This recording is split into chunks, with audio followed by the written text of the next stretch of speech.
The element having the same atomic number, but different atomic mass number, is called as isotopes. ठीक है, carbon का atomic number same है पर उसके 3 masses है. ठीक है, C12 है, C13 है, C14 है, उसको बोलेंगे आइसोटोप्स. ठीक है, उसको बोलेंगे आइसोटोप्स. तो हमारा ये जो कंसेप्ट है एवरेज एटॉमिक मास, ये उसी एटॉम के लिए मतलब एप्लीकेबल है जिसके एप्लीकेबल नहीं बोलेंगे, उसी एटॉम के लिए जिसके आइसोटोप्स प्रेजेंट है. ठीक है, इसके आइसोटोप्स प्रेजेंट है. तो यहाँ पे बेसिकली देखो, यहाँ पे मैं कार्बन का एग्जांपल लिया. ठीक है, कार्बन के एक शॉर्ट में कैसा एटॉम ड्रॉ कर देती हूँ. ठीक है, कार्बन के अंदर क्या प्रेजेंट है, एटॉम के अंदर प्रेजेंट होता है न्यूक्लियस. ठीक है, उसके अंदर प्रेजेंट होते हैं प्रोटॉन प्लस न्यूट्रॉन प्रेजेंट होते हैं. ठीक है, सराउंडिंग में इलेक्ट्रॉन घूमते रहते हैं. ये तो बेसिकली 10th स्टैंडर्ड तक भी पढ़े हम लोगों ने. ठीक है,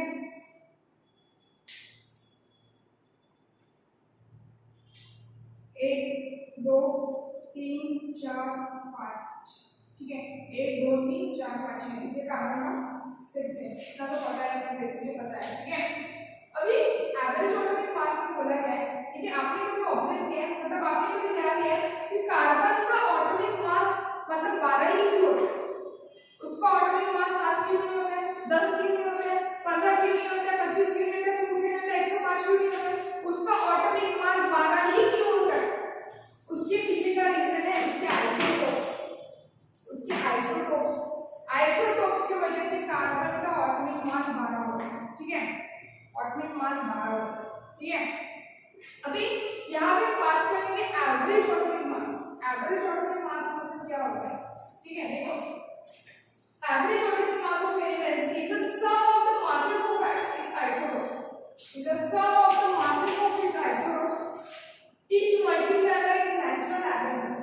मतलब नेचुरल abundance मतलब मैंने पिछले लेक्चर में बताया था abundance मतलब कितने अमाउंट में हमारे अर्थ में प्रेजेंट है. abundance का मतलब होता है हमारे नेचर में कितना अमाउंट में प्रेजेंट है, उसको बोला जाता है abundance. रिलेटिव abundance मतलब कार्बन का एवरेज एटॉमिक मास से निकाले तो कैसे निकाले, उसका आइसोटोप्स मल्टीप्लाई कर देंगे, उसके आइसोटोप्स के मासेस मल्टीप्लाई कर देंगे उसके नेचुरल abundance के साथ, तब जाके मुझे कार्बन का एटॉमिक मास पता चलेगा, उसका कार्बन का एवरेज एटॉमिक मास पता चलेगा. ठीक है, अभी हम निकालेंगे कि एवरेज एटॉमिक मास कैसे निकालते हैं. क्या बुक में भी दिया है, देखो क्या भी कार्बन. ठीक है, कार्बन के 3 भाई C12 C13 C14.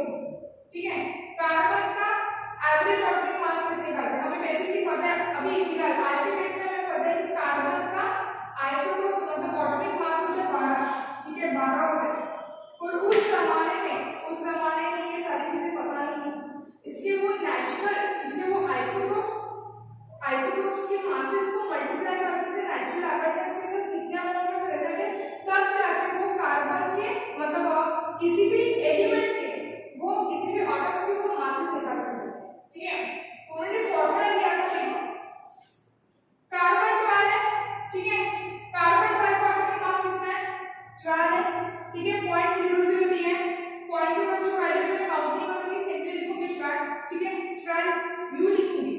ठीक है, यू क्यों लिखूंगी, मैंने पिछले लेक्चर में बताया कि जो हम एटम के मास कैलकुलेट करते हैं उसका यूनिट क्या होता है, एटॉमिक मास यूनिट और यूनिफाइड मास बोला जाता है. ठीक है, मल्टीप्लाई करके उसका नेचुरल abundance कितना अमाउंट में प्रेजेंट है, C12 को 98.892 अमाउंट में प्रेजेंट है हमारे पूरे अर्थ पे इतने अमाउंट में प्रेजेंट है. ठीक है, मल्टीप्लाई करते हैं 892 प्लस कर दो. C13 का एटॉमिक मास कितना है, 13.00335 इनटू वो कितने अमाउंट में प्रेजेंट है, बहुत ही कम अमाउंट में प्रेजेंट है, 1.108% में प्रेजेंट है, मतलब बहुत ही लेस है, 108% में प्रेजेंट है. प्लस C14 कितना, उसका C14 का एटॉमिक मास कितना है, 14.00317. ठीक है, into 10 to power into 2 into 10 to power -10. 2 into 10 to power -10 मतलब बहुत ही कम वैल्यू, जीरो से भी बहुत ही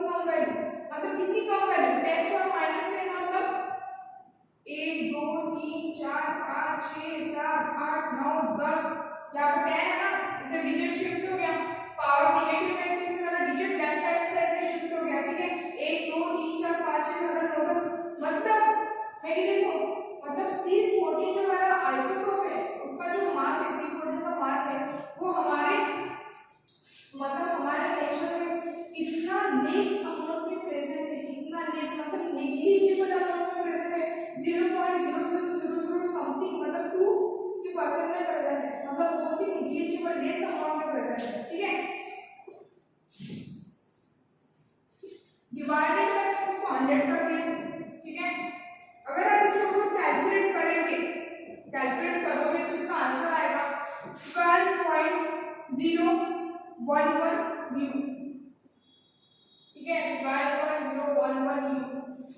मैंने इसको कैलकुलेट करके देखा था, ठीक है। आप एक बार इसको बुक में जब वीडियो देखने के बाद बुक में कैलकुलेट करना। इसका जो एवरेज ऑटोमिक जो मास होता है वो 12.011 न्यू आ रहा है, ठीक है। मतलब इन शॉर्ट मेरा क्या आ रहा है, कार्बन का मेरा ऑटोमिक मास कितना है, 12 है, ठीक है। कार्बन का ऑटोमिक मास कितना मेरा 12 है।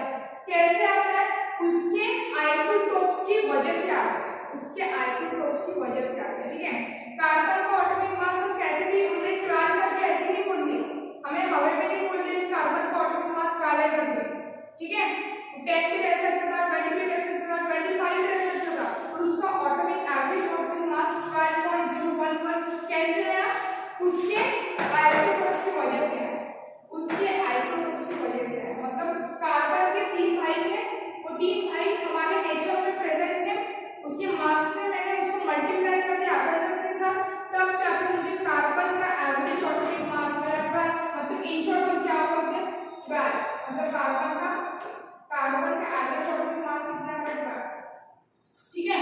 अगर मैं आपको क्वेश्चन पूछूं, अगर मैं आपको ऐसा क्वेश्चन पूछूं कि कार्बन 13 का ऑटोमिक मास कितना है, कार्बन 13 का ऑटोमिक मास कितना है, ध्यान से क्वेश्चन सुनो। कार्बन 13 का ऑटोमिक मास कितना है, तो मुझे आप इसका आंसर क्या करोगे, इतना है मैडम, ठीक है, इतना है 13.00335, इतना मेरा ऑटोमिक मास है, ठीक है।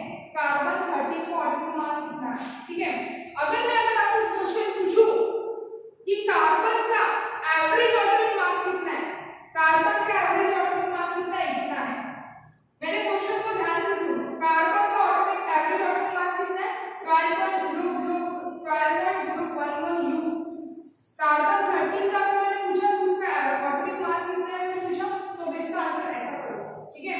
कार्बन का एवरेज ऑटोमिक मास कितना है, कार्बन का एवरेज ऑटोमिक मास कितना है, 12.011, ठीक है। इससे पीरियोडिक टेबल में कार्बन का ऑटोमिक मास 12 दिया है। इन शॉर्ट हम 0 पॉइंट के बाद ये वैल्यू कैलकुलेट नहीं करते, हम 12 लेते हैं, मतलब राउंड फिगर में लेते हैं। इसलिए कार्बन का हमें पीरियोडिक टेबल में ऑटोमिक मास 12 दिया है। क्यों दिया, क्योंकि उसके आइसोटोप्स प्रेजेंट है, आइसोटोप के मास में हमने कितने अमाउंट में हमारे ऑर्बिट में प्रेजेंट है उससे मल्टीप्लाई किया, तब जाकर मुझे वैल्यू मिली, ठीक है। अभी क्वेश्चन इसकी डेफिनेशन को पढ़ते हैं, ठीक है। Average atomic mass of an element is the sum of the masses of its isotopes, is the sum of the masses of its isotopes, each multiplied by its natural abundance, each multiplied by its natural abundance is called as the average atomic mass, ठीक है। मतलब ये मेरे definition के साथ ये मेरा expression भी मैच हो रहा है, ठीक है। अभी हमारे मतलब पीरियोडिक टेबल में जितने भी हमारे एलिमेंट्स हैं, जैसे मान लो ऑक्सीजन है, ऑक्सीजन का ऑटोमिक नंबर 8 है, ठीक है। उसका ऑटोमिक मास 16 है। ऑक्सीजन के भी 3 आइसोटोप्स है, ओके। ऑक्सीजन 16, ऑक्सीजन 17, ऑक्सीजन 18, इन तीनों के आइसोटोप्स के मास को और नेचुरल एवरेज के साथ कैलकुलेट करने के बाद उसकी जो एवरेज वैल्यू आएगी वो है 16, ठीक है, वो है 16। ऑक्सीजन का ऑटोमिक मास 16 कैसे है, उसके आइसोटोप्स की वजह से है, ठीक है। आइसोटोप्स को कैलकुलेट कर लिया। जैसे क्लोरीन का भी है, क्लोरीन के भी 2 आइसोटोप्स प्रेजेंट है हमारे नेचर में, ठीक है। सॉरी C35 है, C37 है, सॉरी क्लोरीन है ना, 37 प्रेजेंट है, मतलब क्लोरीन के 2 आइसोटोप्स है, ठीक है। इन दोनों का एवरेज निकालने के बाद क्लोरीन का हमारा ऑटोमिक नंबर है, ऑटोमिक मास है, ठीक है। और नाइट्रोजन का भी है, ठीक है। नाइट्रोजन का ऑटोमिक नंबर कितना है, 7, उसका ऑटोमिक मास कितना है, 14। नाइट्रोजन के भी 2 आइसोटोप्स है, ठीक है। नाइट्रोजन 14 है, नाइट्रोजन 15 है। इन दोनों का जब मैंने एवरेज कैलकुलेट किया तब जाके मुझे नाइट्रोजन का ऑटोमिक मास 14 मिला, ठीक है। तब जाकर मुझे एवरेज ऑटोमिक मास नाइट्रोजन का 14 मिला। तो ये है हमारा छोटा सा कांसेप्ट है, ज्यादा उसमें कुछ मतलब कुछ ज्यादा इतना डिटेल स्टडी नहीं है, ना इतना कुछ टफ है, बहुत ही इजी कांसेप्ट है, इजी कांसेप्ट है। इसके ऊपर भी क्वेश्चन पूछते हैं, ठीक है। इसके ऊपर भी जेईई और नीट में क्वेश्चन पूछते हैं, इजी है, इसमें छोड़ना नहीं है, ठीक है। अभी हम एक क्वेश्चन डिस्कस करते हैं जो आपके बुक में है, टेक्स्ट बुक में न्यूमेरिकल्स में देख लेना, ठीक है। क्वेश्चन क्या पढ़ो, ठीक है। यहाँ पे क्वेश्चन दिया है मैंने, the natural isotopes of abundance of boron, ठीक है। यहाँ पे बोरॉन दिया है, the natural isotopic abundance of 10 PDL, ठीक है, is 90.60% and 11P मतलब बोरॉन है, ठीक है, is 80.40%। The exact isotopic mass are, इन दोनों का मुझे मास पता है, ठीक है, 10.13 into and 11.009 respectively। Calculate the average atomic mass of boron, ठीक है। कैलकुलेट इसी की तरह हमें इसको कैलकुलेट करना है, ठीक है। आपके टेक्स्ट बुक में भी क्वेश्चन दिया है, इसी में क्वेश्चन दिया है, ठीक है। ठीक है, गिवन डाटा लिख लो। हमारे मतलब क्वेश्चन में क्या दिया है, मतलब कैलकुलेट करने में आपको आसानी रहेगी, ठीक है। गिवन डाटा में हमको क्या दिया, ठीक है, आइसोटोप्स कौन से दिए, ठीक है। बोरॉन का एटॉमिक नंबर कितना है ये तो बताना चाहिए। बोरॉन का एटॉमिक नंबर होता है 5 और उसका एटॉमिक मास होता है 10, ठीक है। एटॉमिक मास होता है उसका 10 होता है। बोरॉन के यहाँ पे कितने आइसोटोप्स दिए देखो, बोरॉन 10 और बोरॉन 11 दिया है। बोरॉन के 2 आइसोटोप्स हैं, ठीक है। बोरॉन 10 दिया है यहाँ पे और बोरॉन 11 दिया है, ठीक है। अभी क्वेश्चन को देखो, the natural isotopic of abundance of boron 10 is, उसके abundance बताया मैंने, ठीक है, 90.60% में, ठीक है। उसका abundance देखो,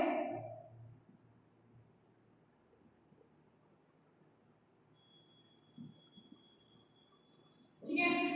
और यहाँ पे एटॉमिक मास,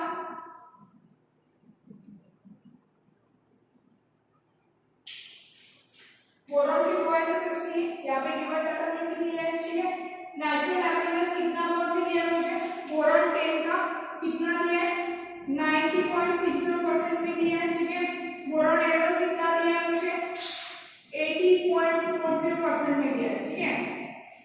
उसके बाद हमने क्या बोला, the exact isotopic mass are, exact isotopic mass मतलब इस आइसोटोप्स का मुझे मास उन्होंने बताया, ठीक है। कितना बताया, B10 का उन्होंने बताया 10.13, ठीक है। और B11 का बताया, बोरॉन 11 का उन्होंने आइसोटोपिक मास बताया 11.009, ठीक है। मतलब बन गया मेरा गिवन डाटा रेडी हो गया, ठीक है। मतलब ऐसे अगर लिखोगे तो आपको कैलकुलेशन करने में आसान हो जाएगी, ठीक है। गिवन डाटा हमेशा लिख लेना। उसके बाद क्या, उसके बाद एज इट इज फॉर्मूला में रख दो हमारी वैल्यू, ठीक है। क्या है, बोरॉन 10 कितना है मेरा 10 into 13, उसका नेचुरल अबंडेंस मतलब वो नेचर में कितने अमाउंट में प्रेजेंट है, 90.60% में प्रेजेंट है, 90.60 प्लस कर दिया मैंने, ठीक है। बोरॉन 11 कितने, बोरॉन 11 का मास कितना है 11.009, ठीक है। कितने अमाउंट में हमारे यहाँ पे प्रेजेंट है, 80% में प्रेजेंट है, ठीक है, इनटू 80.40 डिवाइडेड बाय सबको ऐसा होल सबको मैंने डिवाइडेड बाय 100 कर दिया। 100 करने के बाद इसकी जो वैल्यू आएगी आपकी 10.81 U, कैलकुलेट करके देखिए, ठीक है। इसकी जो वैल्यू आएगी वो 10.81 U है, ठीक है। U मतलब एटॉमिक मास और यूनिफाइड मास, ठीक है। मतलब बोरॉन का एटॉमिक मास कितना है 10 है, 10.81 है। उसका एवरेज एटॉमिक मास, एवरेज मतलब तीनों का भी जो बोरॉन के जो 2 आइसोटोप्स थे कितने अमाउंट में हमारे नाम पे प्रेजेंट है, ठीक है। उसका मास को उसके साथ कैलकुलेट कर दिया। उसके बाद जो मुझे एवरेज जो वैल्यू मिली वो वैल्यू मुझे मिली बोरॉन की मिली, ठीक है। वो कितना है 80 मतलब 10.81% में है, 10.81, ठीक है। मतलब इन शॉर्ट हम बोरॉन का एटॉमिक मास कितना लेते हैं 10 लेते हैं। ये पॉइंट के बाद हम वैल्यू कैलकुलेट नहीं करते, पॉइंट पर वैल्यू कैलकुलेट नहीं करते। अब देख लेना पीरियोडिक टेबल में बोरॉन को एटॉमिक मास कितना दिया होगा 10 दिया होगा। कैसे आया, उसके आइसोटोप्स की वजह से आया, ठीक है। वो नेचर में कितने अमाउंट में प्रेजेंट है उसकी वजह से आया, ठीक है। तो बहुत ही सिंपल टॉपिक है, इस टॉपिक में कोई कुछ भी लॉजिक नहीं है, बहुत ही इजी टॉपिक है। मतलब कितने उसके आइसोटोप्स है, ये पूरा ये जो डाटा होता है पूरा मतलब गिवन दिया होता है, मतलब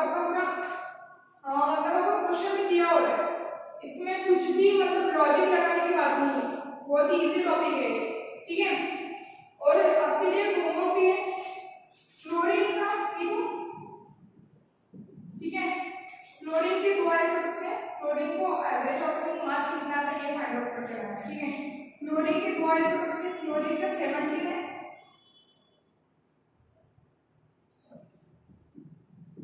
तो क्लोरीन है, सॉरी क्लोरीन है 35 और 37, ठीक है।